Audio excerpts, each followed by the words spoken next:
My girlfriend said to her sister, "He's getting fat and lazy. I don't know how much longer I can do this." I was bringing up groceries and heard her on FaceTime. I left the groceries and my tea on the counter.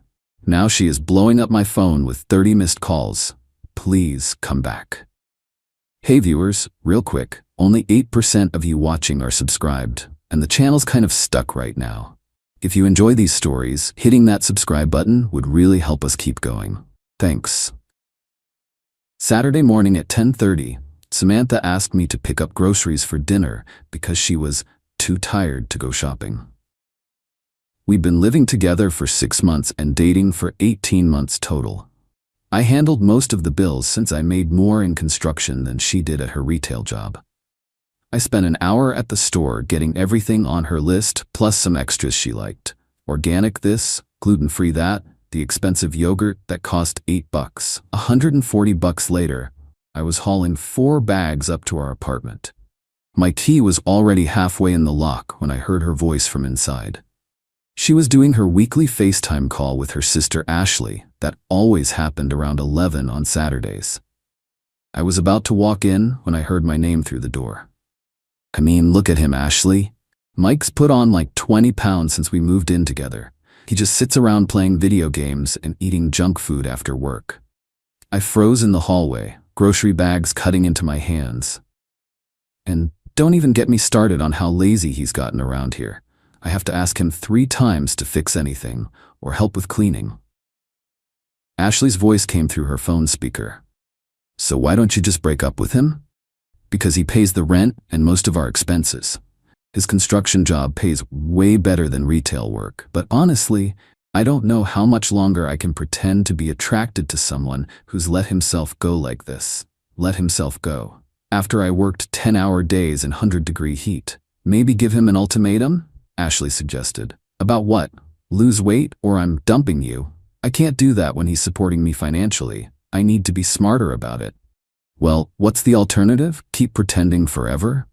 I'm thinking about dropping hints, maybe suggest couples, gym memberships, or start cooking healthier meals. Make it seem like it's for both of us, but really focus on getting him back in shape. Make it seem like it was for both of us. She was planning to manipulate me while taking my money.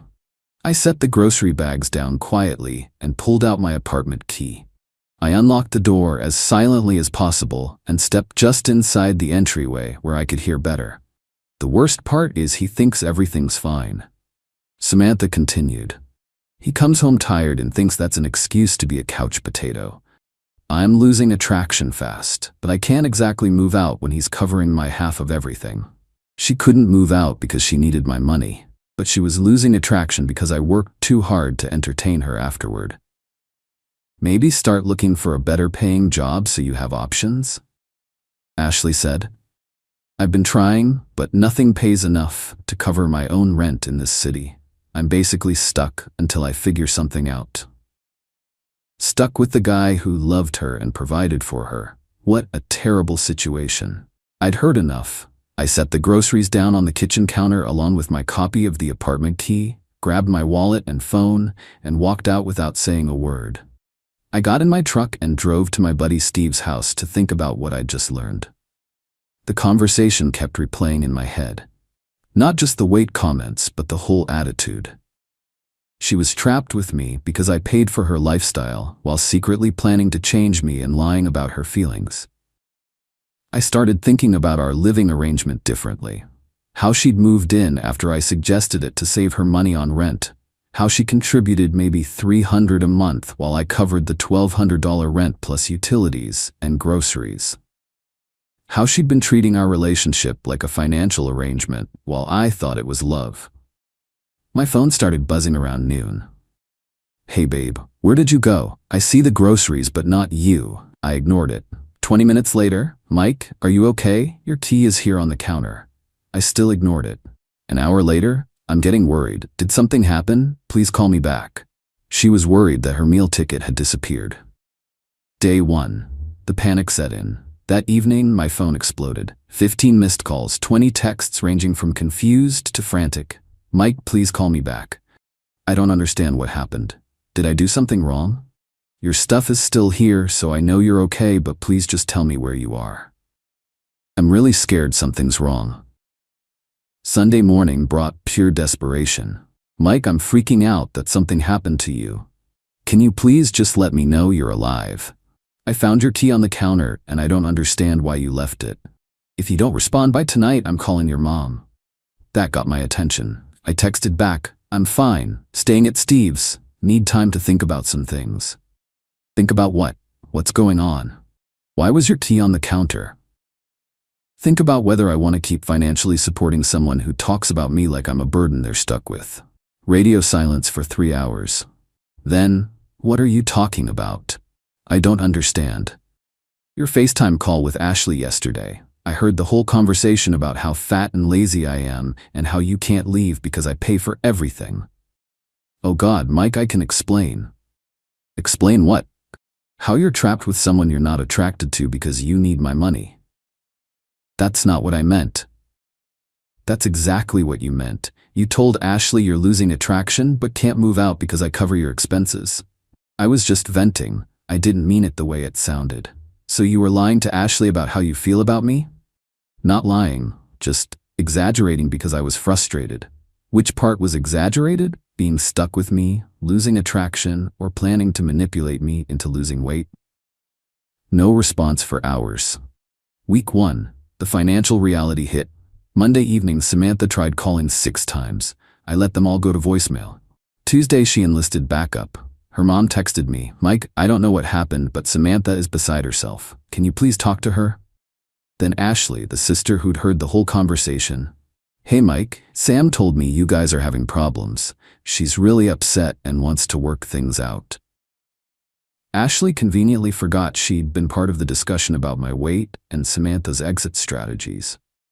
I responded to Ashley since she'd been there for the conversation.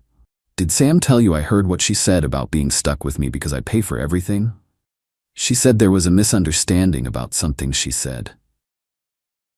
A misunderstanding. Ask her to tell you exactly what she said about losing attraction to me, but not being able to leave because of money. Ashley didn't respond to that. Wednesday, Samantha showed up at Steve's house where I'd been staying. Mike, please just talk to me for 5 minutes. Steve answered the door. He doesn't want to see you right now. I need to explain what happened. What happened is you got caught talking trash about the guy who supports you. Steve said, pretty clear situation. It's not that simple. Seems pretty simple to me. You want his money but not him. She started crying. That's not true. I love Mike. You love what Mike provides, I called from inside. There's a difference. Please just let me explain. There's nothing to explain, Sam. You were honest with Ashley about how you really feel. I finally heard the truth. She waited outside for 2 hours before giving up. Week 2, the bargaining phase. Thursday, Samantha tried a new approach. She sent a long text about realizing she'd been unfair and wanting to work on things. I've been thinking about what I said, and I was wrong to talk about you that way. You work hard, and I appreciate everything you do for us. The weight thing was shallow, and I'm sorry. Too little, too late. If you appreciated what I do, you wouldn't have told Ashley you're stuck with me because you need my money. I was having a bad day and said things I didn't mean. You said you're losing attraction to me and planning to manipulate me into losing weight. Which part didn't you mean?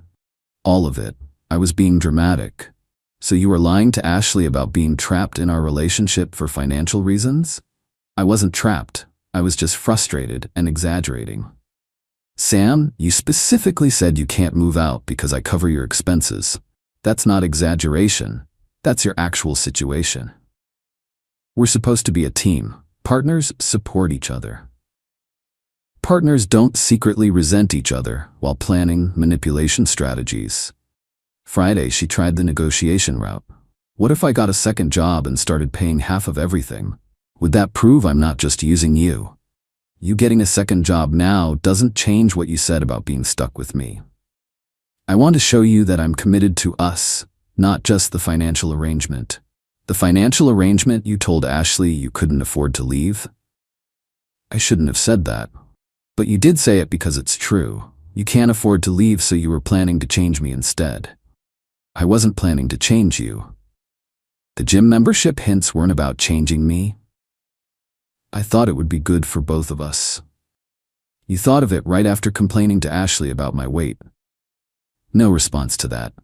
Week 3. The desperation campaign. Samantha ramped up the pressure.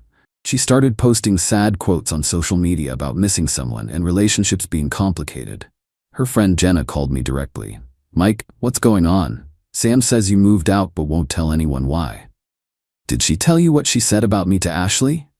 "She said you overheard something that sounded worse than it was." "Jenna, she told her sister she's losing attraction to me but can't leave because I pay for everything. Then she started planning ways to manipulate me into losing weight." "She said that?" "Word for word. While I was buying groceries, she specifically requested with my money." "That's really harsh, Mike. I had no idea she felt that way." "Neither did I until I heard her being honest with someone else. I'm sorry, that must have been awful to hear." "The worst part is she's not sorry about feeling that way. She's sorry she got caught." Saturday, Samantha tried the direct approach. She showed up at the apartment building where Steve lived and buzzed his unit. "Mike, I know you're up there. Please just give me 10 minutes. There's nothing to talk about, Sam. I miss you. I miss us." "You miss the financial security. Big difference." "That's not true. You told Ashley you're stuck with me because you can't afford to leave. That's not love. That's dependence. I was wrong to say that. You were honest when you said that. Everything since then has been damage control." She waited outside Steve's building for 3 hours. She finally left when it started raining. Final update, 6 weeks later. It had been a month and a half since I heard Samantha's real feelings about our relationship. She'd stopped calling 2 weeks ago after Steve told her I'd blocked her number. The aftermath had been educational. Turns out when you remove financial support from someone who was depending on it, reality hits fast. Samantha had to move back in with her parents after missing rent payments.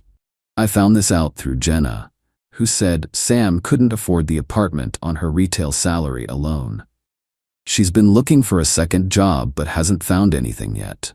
Jenna told me. She's pretty stressed about money. That's what happens when you take someone's financial support for granted. She keeps saying she didn't realize how much you were covering until you left.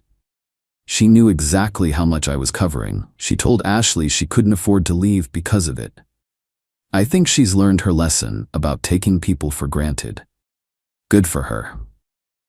Ashley actually reached out to apologize, which surprised me. I feel terrible about that conversation. I didn't realize how much you were supporting Sam financially. What did you think was happening? I thought you guys split everything equally. When she was complaining about your weight, I told her to just break up with you because I figured she could take care of herself. Now you know why she couldn't. She's been asking me if I think you'd consider getting back together if she got her own place and started paying you back for what you covered. What did you tell her? That she was missing the point. The problem wasn't money, it was that she was using you while complaining about you behind your back. At least someone in that family got it. I'd been staying with Steve while looking for my own place. I'd lost 12 pounds in 6 weeks, just from cooking my own meals and not eating out constantly. I started going to the gym, not because someone shamed me into it, but because I had extra time and energy without a relationship that drained both. I met someone new last week. Christina worked as a nurse, had her own apartment, and when she had concerns about something, she talked to me directly instead of complaining to her family while planning manipulation strategies. Wild concept. The best part was running into Samantha at the grocery store last weekend. She was in line ahead of me buying generic brands and using coupons for everything. She looked like she'd lost weight too, probably from the stress of supporting herself. She saw me and started to say something, but I just nodded politely and looked at my phone. No drama, no conversation. Just acknowledgement that we were two people who used to know each other. Her cart had about $20 worth of food. Mine had $60 worth, because I could afford to buy what I wanted when I wasn't supporting someone who secretly resented me. Sometimes the best revenge is just stopping the behavior that enabled someone's disrespect. Samantha had wanted financial security with someone she found attractive, but couldn't afford to leave the guy who provided security to find the guy she wanted. Now she got to figure out how to pay her own bills while I dated someone who actually liked me instead of tolerating me for the benefits. Turns out, when you stop subsidizing someone's lifestyle, they have to face the real cost of their choices. Who would have thought?